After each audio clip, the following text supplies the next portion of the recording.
A split decision on executive powers. Good evening, ladies and gentlemen. This is another declaration of truth from your host, Terry A. Hurlbut. Yes, the Supreme Court today closed out its momentous 2021 term with a split decision on executive powers of the president. Sadly, the court almost punted on the immigration case, Biden versus Texas, number 21-954. But in West Virginia versus Environmental Protection Agency, 2015-20, the court thumped the EPA, saying it clearly exceeded its authority. Chief Justice Roberts wrote both opinions, with Justice Brett Kavanaugh joining him on each. This and the Torres versus Texas DPS case from yesterday clearly show that Roberts and Kavanaugh are the moderate team on the court. We're going to talk about these two cases, what they say about where we stand on executive powers, and stick with me to the end, because I will have a definite message on what we must do moving forward. Before I go into that, I do want to shout out to the sponsor of this channel, which is Conservative News and Views, link in the description. Be sure to check out the awesome CNAV Store. Scroll down near the bottom for that link. Lots of good merchandise there, including this t-shirt I'm wearing. It says, "Thanks for the free trial of communism, but I would like to cancel." That comes from free trials of subscription services that let you cancel, but you got to look sharp for that.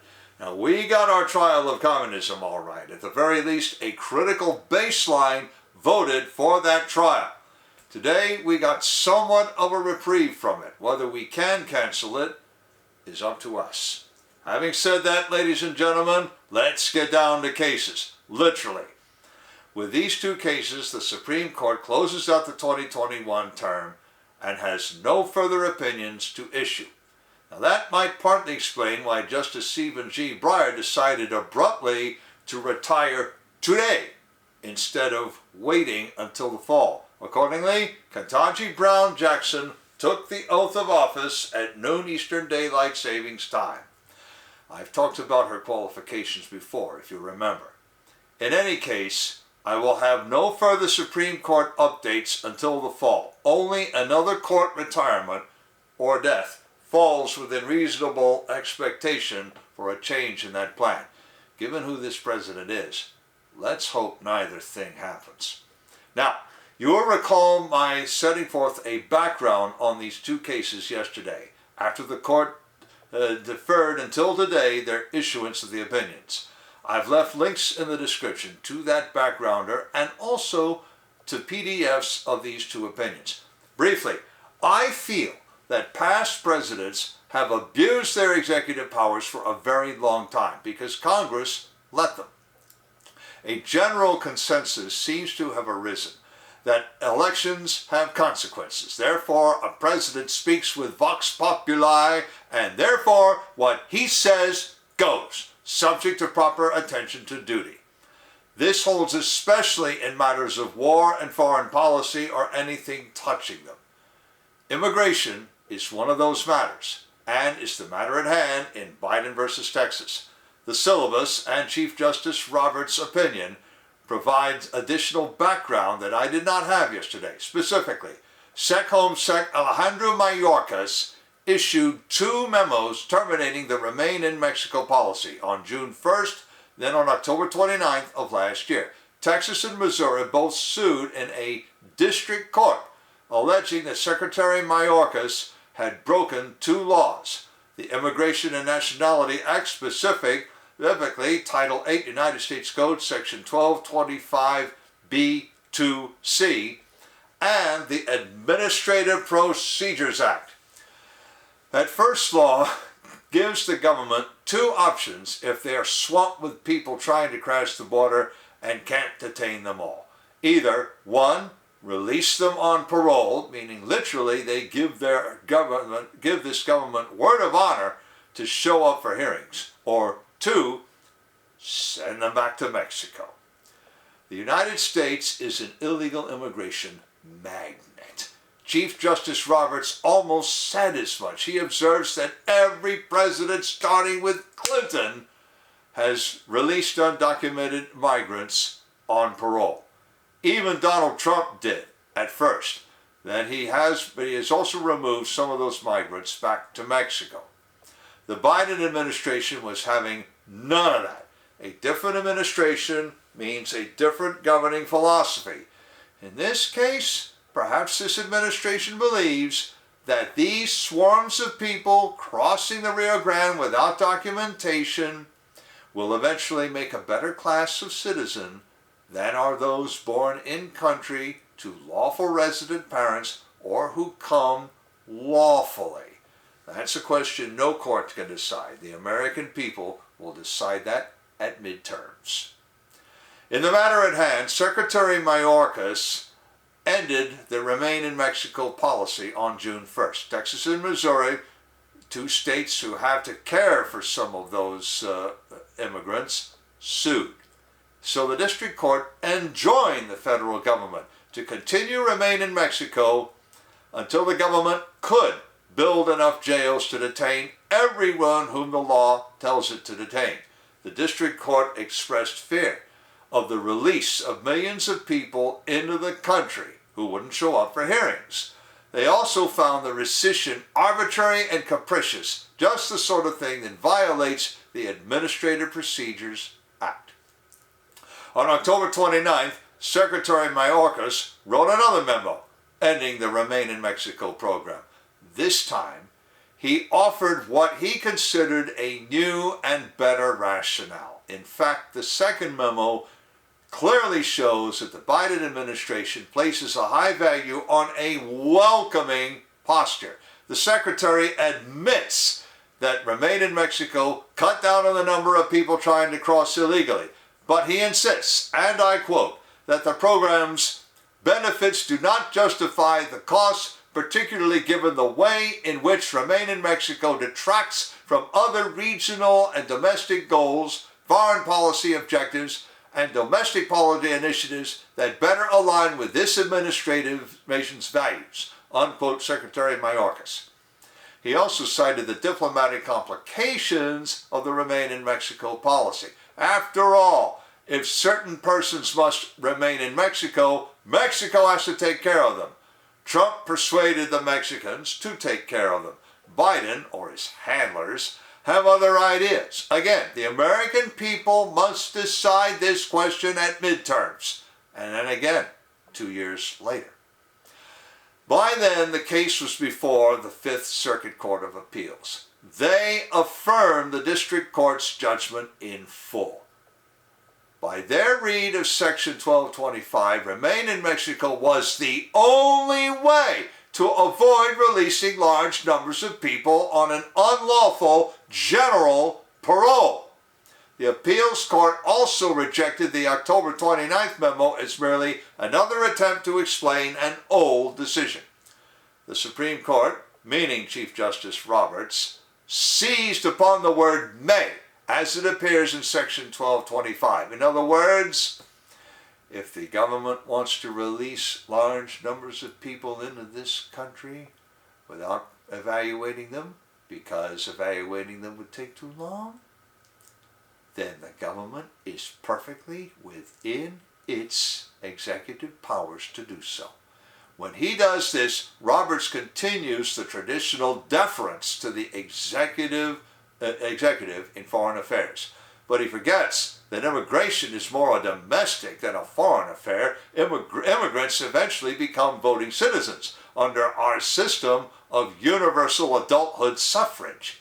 And given the availability, per a mandate that the Congress under Lyndon Baines Johnson handed down, of generous public charge benefits, most of the new immigrants the government will continue to release into the country will become public charges. The only possible escape from this is that the court did not make this the final word. Instead, it remanded the case for reconsideration in light of the Administrative Procedures Act. A question still remains whether the October 29th memo satisfied the requirement that the department follow its prearranged procedures. This case ended up turning on a grammatical question. Congress was sloppy in its writing of that section of the Immigration and Nationality Act. Had it consistently said shall or it said may instead, the case might have turned out differently. And even so, Roberts and Kavanaugh both want to defer to the president in foreign policy or anything remotely touching it. In sharp contrast to the immigration debacle, the court significantly reined in the Environmental Protection Agency. And it's about time, because the matter at hand is now 13 years old. 13 because the controversy began in 2009 when then President Barack Obama introduced his cap-and-trade scheme in the House and Senate. Technically, he asked one pair each of representatives and senators to do it for him. Now, as I told you yesterday, Congress did not pass the Waxman-Markey-Kerry-Boxer cap-and-trade scheme. The reasons for this do not concern the court.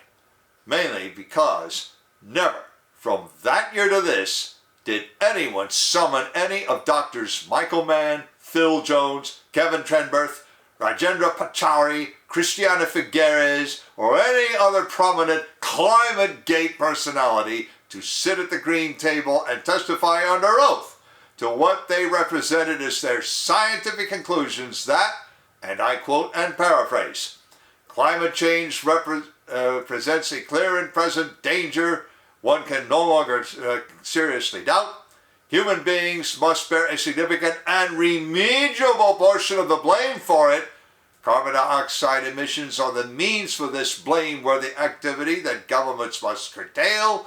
The earth has warmed in atmosphere, land, and water, and we can see the bad effects of this warming all around us, especially heat-related death and disease, coastal inundation and erosion, more frequent and intense hurricanes, floods, and other extreme weather events, drought, destruction of ecosystems, and potentially significant disruptions of food production. Quotes and paraphrase from Justice Kagan's dissenting opinion, which I'll get to later. After the cap-and-trade scheme failed, the EPA invoked a little-known and very seldom used section of the Clean Air Act. Section 111 lets the EPA alone determine whether a given substance pollutes the air and I quote, endangers public health and welfare, close quote. Section 111 covers any polluting substance not already listed as hazardous or that ambient air quality standards cover. Well, the EPA designated carbon dioxide as a pollutant under Section 111. But for many years, the EPA did little beyond trying to mandate carbon dioxide, regulate carbon dioxide at power plant sources. In 2015, the EPA changed course. They came up with new rules, one for new power plants and the other for existing ones, to reduce carbon dioxide emissions. The second set of rules for the existing power plants became the Clean Power Plan. At first, the agency sought to improve the efficiency of existing power plants. But that was almost a non-starter because those plants were already at best efficiency, or nearly so. So the EPA took upon itself to mandate what it called generation shifting. Now that refers to generation of power, not new generations of development. Under these rules, a power plant operator could do one of three things: curtail production of electricity, build or invest in a new natural gas plant at first, wind farm or solar farm, or buy an emissions credit from the operator of one of these kinds of plants. Then the EPA sought to move electricity to natural gas and renewables. The EPA's requirements for existing power plants were, in fact, stricter than those for new plants. For whatever reason, not one word of the opinion addresses nuclear power plants. Indeed, the word nuclear does not appear in the slip opinion. The very day the EPA announced the new rules, dozens of parties applied for a stay of the rule. The D.C. Court of Appeals declined, But the Supreme Court granted the stay. After that, the D.C. Circuit granted an en banc hearing. Now, I've told you what that means before. It's when all the judges hear a case. But before the hearing could take place, President Donald Trump took office. His EPA administrator asked the D.C. court to wait until he had a chance to review the Clean Power Plan. The court agreed and later dismissed all the petitions as moot. In 2019, Trump's EPA administrator rescinded the Clean Power Plan. He concluded that his predecessors had exceeded the authority Congress granted the EPA. Specifically, forcing the industry to shift from one set of fuels to another raised a major question. This was the sort of question only Congress, not any executive agency, could decide. In fact, Trump's official quoted Antonin Scalia from Utility Air Regulatory Group versus EPA 2014. I quote, "We," meaning the court, "expect Congress to speak clearly if it wishes to assign to an agency decisions of vast economic and political significance," unquote Antonin Scalia's majority opinion.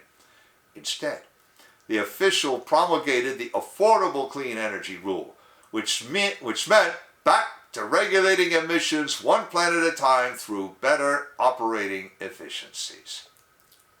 At once, several blue states and environmental groups sued to scrap the Affordable Clean Energy Rule. They wanted the Clean Power Plan to take full force and effect. The D.C. Appeals Court then held that the EPA was right the first time, meaning back in 2015. They found in Section 111 ample authority to mandate moving an entire industry away from coal and eventually away from all fossil fuels, though at the time they contemplated burning natural gas. That decision came down on January 19, 2021. That on the very next day, a new administration with a new philosophy took power. But they weren't so sure they wanted to continue the Clean Power Plan as written. One thing that had happened in the last year of the Trump administration was a series of stay-at-home and other economic shutdown orders. This after the appearance of the virus that shall remain nameless. That changed the baseline for carbon emissions. Perhaps for that reason, the new EPA wanted to write its own Clean Power Plan, not dust off Obama's plan. So they asked the D.C. Appeals Court to stay its own decision. Rather than wait to see what fresh mischief a Biden EPA might invent, the original petitioners asked the Supreme Court to step in, which they did. Chief Justice Roberts delivered the opinion of the court, which carried 6-3, with Breyer, Kagan, and Sotomayor dissenting. First, the court disposed of one almost specious argument the government made. It said the stay of the repeal of the Clean Power Plan and the EPA saying it would not enforce it made the case moot, and therefore the petitioners had no standing before the court.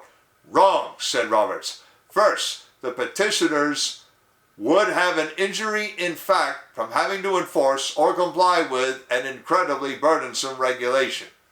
Second, Roberts dryly said the court does not declare a case moot on a statement of good intentions, particularly when, as in this case, the EPA stood by its authority to act, the very authority that the petitioners questioned. Turning to the merits, Roberts noted that the utility air case barely authorized the EPA to regulate greenhouse gases. Even so, the court found that Congress did not authorize anything like the Clean Power Plan. Absent a clear statement of such authority, the EPA clearly took too much on itself. Roberts perhaps had a chance to challenge the very notion of congressional delegation of legislative authority. He did not, but he did observe that the Supreme Court, going clear back to John Marshall, had set limits The EPA exceeded those limits in 2015 when it wrote the Clean Power Plan. In ruling against the government, Roberts cited too many precedents to list here.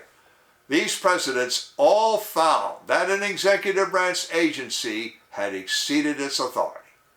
Thus, Roberts sought to remind us all that the Supreme Court takes seriously the limits on executive powers. These limits apply especially when a given regulatory scheme fails to pass several times in Congress, which was the definite case with the cap-and-trade schemes like the Clean Power Plan. And also when such regulation falls far beyond a given agency's expertise, such as how to balance an electric grid. In fact, Roberts noted positively that the Clean Power Plan was designed to destroy coal as an affordable generating mode. The agency made a declaration that abandoning coal would be best for the country. Sadly, the court did not take up the question of whether Congress ever could authorize so drastic a scheme. The court instead found that Congress did not authorize this one. Until it does, it can't operate. Justice Neil Gorsuch's concurrence raises another damning question: whether the EPA was making ex post facto law. He cites opinions going back 2 centuries saying the Constitution forbids writing or interpreting a statute with retroactive effect. He also holds that the sovereign immunity of states limits the federal government's regulatory reach. Finally, he holds that Congress can never delegate to anyone the authority to write new law. That is why Congress, and not an executive agency, must decide major questions of public policy. Justice Kagan wrote the dissent. In it, she tries to assert that Congress did authorize the EPA to identify and address major environmental challenges. That, she seems to say, applies whether Congress contemplated such challenges at the time or not. Like many dissents by her colleagues, Breyer and Sotomayor this term, Kagan concentrates on effects, not law. She asserts on no warrant other than biased sources that carbon dioxide is a catastrophic pollutant. Those sources include the United Nations Intergovernmental Panel on Climate Change, whom she would have us trust implicitly. Well, no doubt because they won the Nobel Peace Prize one year. And herein lies the trouble with the jurisprudence of the leftist caucus of the court. They forget that the Supreme Court is an appellate court, not a trial court. In this case, Justice Kagan seems to be trying the case of Earth versus humanity. The charge, murder of the Earth, and the specification in that humanity uses energy in a manner that will destroy the Earth's climate. Then she introduces reports by political and politicized agencies with no opportunity for credential challenge or cross-examination.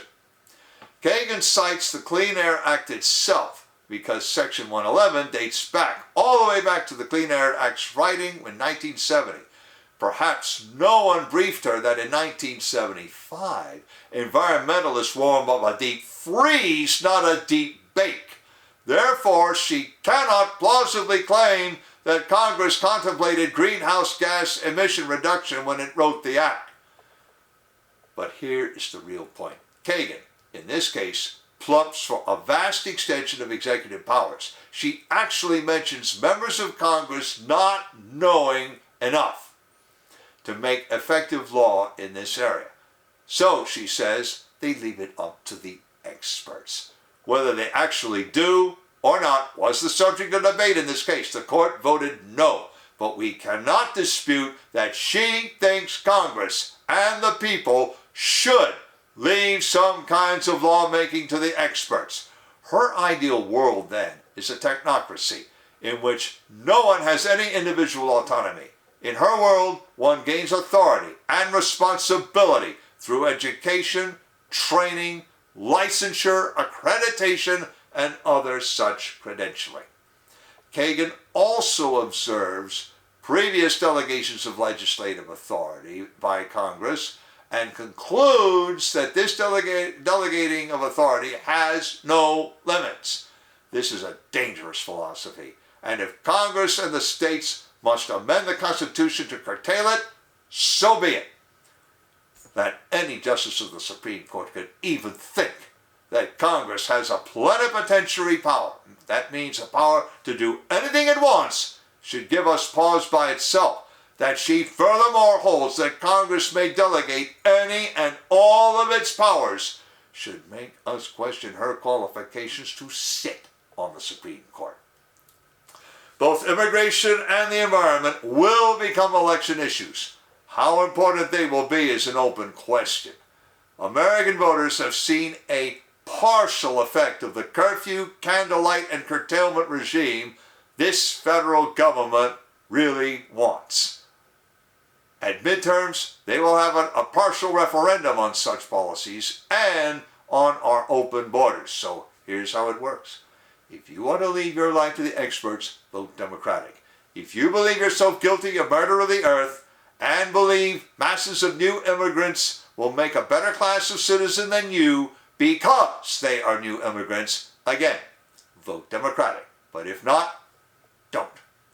I reject the Kaganite notion of a government by experts. So did the framers. But in delegating any authority to executive agencies, successive Congresses have expanded executive powers. The clash between an ambitious president and those whom his policies would injure was inevitable. The Supreme Court today granted us a reprieve. Now we must make the most of it. Links to the description of the article, to the two cases, to my backgrounder on them, and to conservative news and views. I have another link to the awesome CNAV Store and to BitNext, as I also mentioned. And if you like what you've heard, you can like this video. And on the end screen, I've put in a subscribe link and also a link to yesterday's video giving you the background. This is Terry A. Hurlbut delivering another declaration of truth and reminding you to let the truth set you free.